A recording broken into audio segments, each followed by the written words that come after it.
你好，今天我要跟你们分享怎么做自己的红包，就是这样的红包，让你们了解怎么做。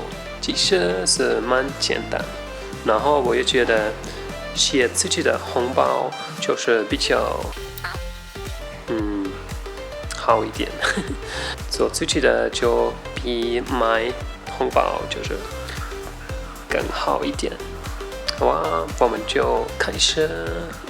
所以第一步就是去一个文具买这种红色的资料，就是你可以自己选哪一种。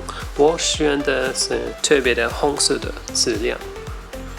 第二步就是你可以去看其他的红包看起来怎么样，或是多大，然后你们可以就按照这个画在一张那个红色的上面，不用浪费太多这个比较贵的一张纸。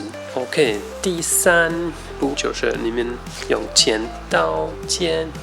第三步就是跟剪刀剪你们的红包，然后你们就可以整起来，就是大概就结束了。然后最后用胶水粘在一起。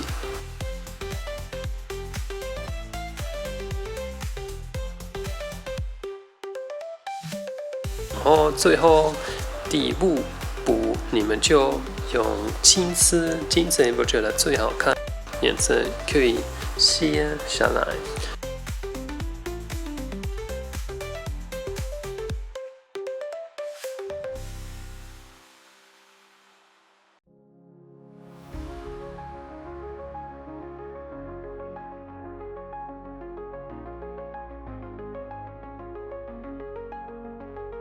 其实，如果你们有书法毛笔，当然也可以，或者在文具，你们应该也可以买得到那个金子的毛笔。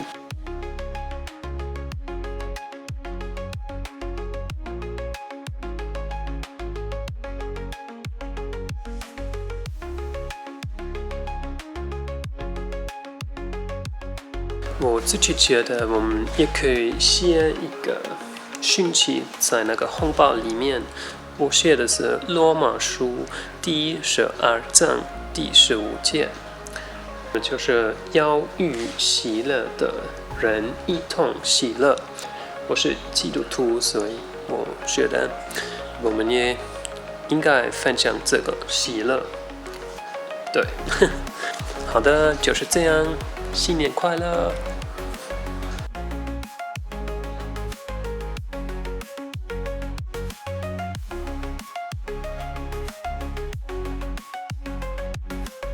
如果你们有从另外的角度来看怎么做红包，请让我知道，或是写在下面，好吧？或是另外的问题就可以让我知道，写在下面，在 comments， 好吧？好，希望你们可以做自己的红包，让你们的亲戚亲友很高兴。拜拜。